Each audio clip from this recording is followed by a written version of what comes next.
But the big story today, well, it has to do with M&A. Microsoft's blockbuster $69 billion deal to buy the gaming publisher Activision Blizzard, the company behind titles like Call of Duty, World of Warcraft, Candy Crush, and more. Katie, news of this deal not only moving the stock of these two companies, but pretty much the entire industry. What's going on?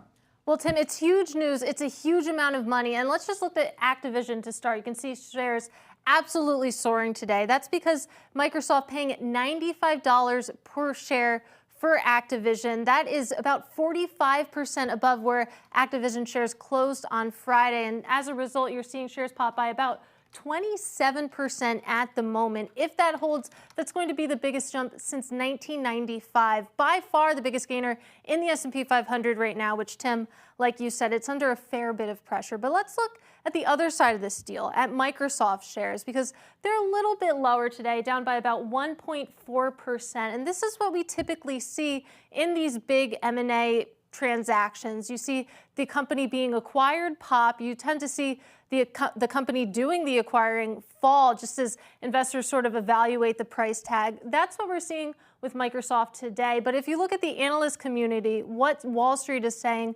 analysts seem to be broadly positive. Stifel, Mizuho, Oppenheimer, just some of the shops saying that this makes a lot of sense for Microsoft. But Tim, also like you mentioned, having major ripple effects across the industry. You're looking at video game stocks today broadly higher, in particular Electronic Arts and Ubisoft, really just popping as investors start to wonder who could be next, who might be the next M&A targets. And as you can see, here we go. Well, let's get into it with a couple experts. Adrian Montgomery is CEO of Enthusiast Gaming. It's the largest esports and gaming platform in North America with 300 million monthly subscribers. And Michael Pachter is Managing Director of Equity Research at Wedbush Securities. He's got an outperform rating for Activision Blizzard with a $98 price target, so a little bit north of where Microsoft is, or what Microsoft is paying. Hey, Michael, I want to start with you. Give us your thoughts on the deal. A good move for Microsoft here? Well, I mean, my $98 target's sincere, so I think that they got a fair price. I don't think they got a bargain. It really depends on what you think Microsoft hopes to accomplish.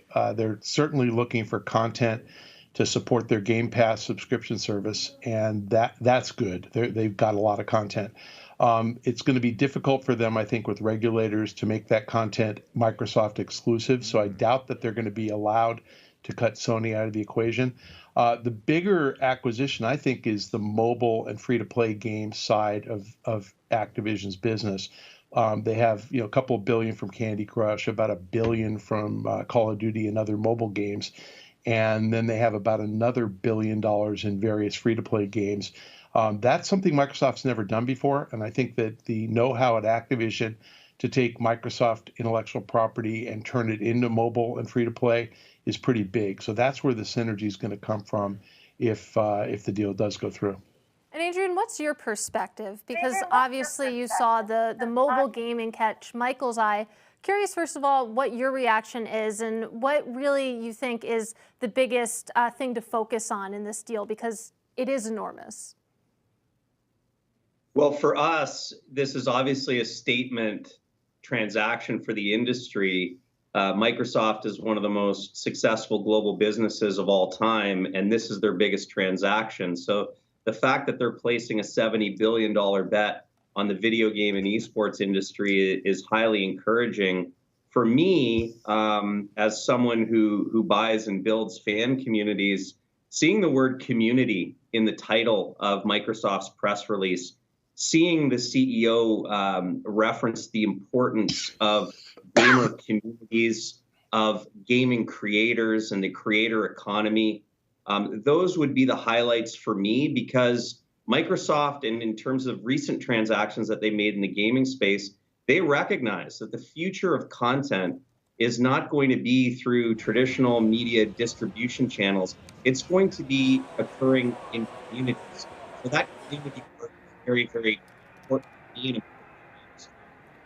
Yeah, hey, Michael Pachter, come on in here and weigh in on this, because I know you follow the metaverse closely, and some of the chatter online that we're seeing right now is this is a representation of the way that Microsoft is somehow thinking about the metaverse future.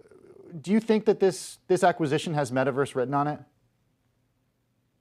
I think Adrian's spot on that community is kind of the central driver from the Microsoft perspective.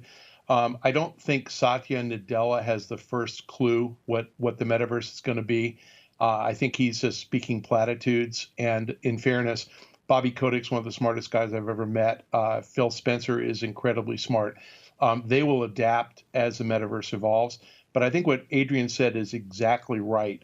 We all understand brands and professional creators coming up with different entertainment content, but few really understand amateur creators. And, so think about what YouTube and TikTok did to video and to music. It just exposed tens of millions of people to the opportunity to be discovered. And we have Olivia Rodrigo with a recording contract because of TikTok. I think that's what the metaverse is going to evolve into, where you're going to get user-generated content that is portable and persistent. I don't think Microsoft appreciates portability to the extent that they need to, but in fairness to them, Game Pass is intended to be, play a game on any screen, anywhere, anytime. So that's a step toward what I think the metaverse is going to evolve into. I think it starts with community, as Adrian said. So I think he actually nailed the driving force behind this transaction. And so, Michael, just to follow up on that Microsoft is going to follow where the metaverse evolves to. Is it safe to say that you're saying that Microsoft probably isn't going to be a leader here in shaping the metaverse's evolution? Yes, I think that's safe to say. It's like looking at the internet in 1995 and describing cloud computing. Like, none of us had any idea what that was or whether it would happen. We just couldn't conceive of that. But Microsoft obviously adapted very well with Azure, and they're a market leader.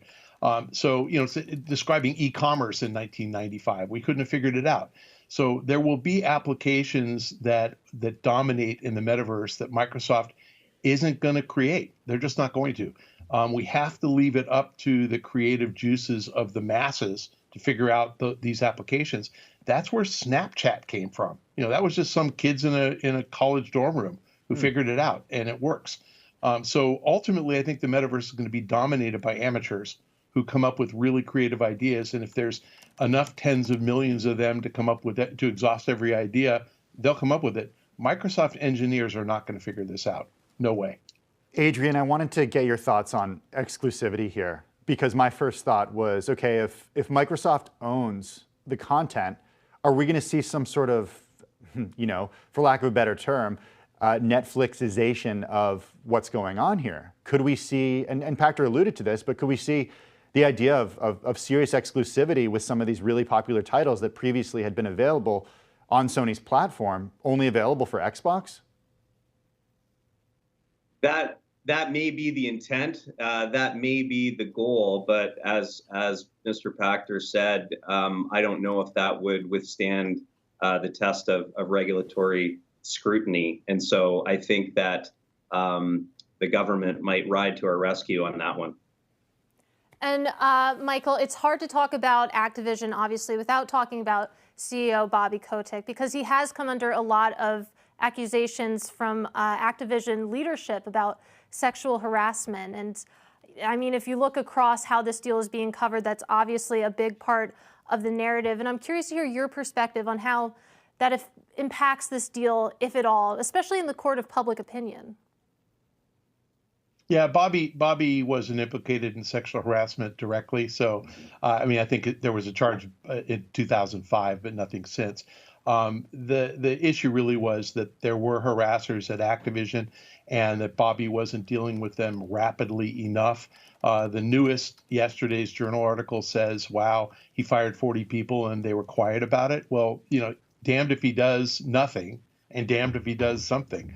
But yes, I think Nadella, Phil Spencer, and Bobby all address the cultural fit. And Microsoft is pretty renowned for being a very open, fair employer and a good workplace for women and for everybody. So I actually think that Activision coming under the Microsoft umbrella means that these problems are behind them, and the deal will close and we won't hear about this anymore. We'll see if Bobby sticks around.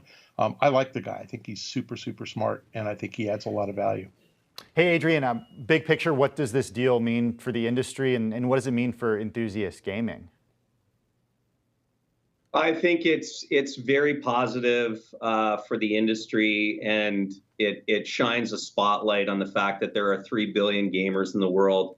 Gaming is the dominant form of entertainment, and creators, amateur gamers, as Pachter said, are going to be the ones who are going to drive content. And talking about mobile gaming, talking about the importance of these communities. Certainly, we're a company that buys and builds fan communities. That's in our DNA. We also own Addicting Games, which is a casual and mobile gaming company. So having Microsoft as a $2 trillion company validate our business plan is never a bad thing. But more importantly, putting emphasis on the metaverse. The metaverse is not Narnia. It is not.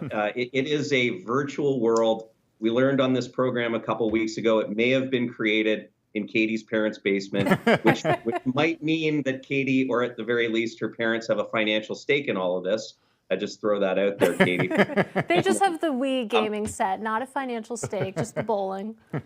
But as Pachter said, remember this: it's not Narnia, and the people who are going to dominate and thrive in the metaverse, as with any entertainment form, are content creators and content curators. That was made clear in the press release from Microsoft. I could not agree more. So the people that are going to rule the metaverse are the ones that create the content and curate the experiences, which I would remind people, whether they're virtual or not, they are very real to a young person, which means the metaverse is going to be real. And Michael Pachter, last word, just quickly before we go, there is a lot of M&A speculation about who might be next out there, both in terms of who might get bought and who might do the buying. Just quickly, I'm curious to hear who you are keeping an eye on. The clean asset out there is Playtika. They just have no baggage. They're inexpensive. The Zynga price implies a Playtika price of around 35, and the stock is under 20. And we have scarcity of good mobile publishers. I don't see EA because of sports. It's very difficult to acquire. Take-Two a little less difficult, but they're not as cheap as Activision was. So Microsoft stepped in, and bought a cheap asset. Buyers, Amazon wants to be in the business. Who knows if they'll build it or buy it? They don't typically do large acquisitions. Apple, maybe. We're not really sure what Apple Arcade is. Mm-hmm. The Chinese guys are probably going to be blocked by their own government from making big acquisitions here. I don't know that there's anybody else. I mean, it's hard to say that Google's going to step in, but again, you might have some envy here from what Microsoft's done. So maybe, but I'd say Playtika is probably the highest quality asset out there that just clean, no issues with buying them at a really good price. Well, plenty to keep an eye here on the heels of that $69 billion deal. I want to thank the both of you. That is Adrian Montgomery from Enthusiast Gaming and Wedbush Managing Director Michael Pachter. Thank you both so much for your time.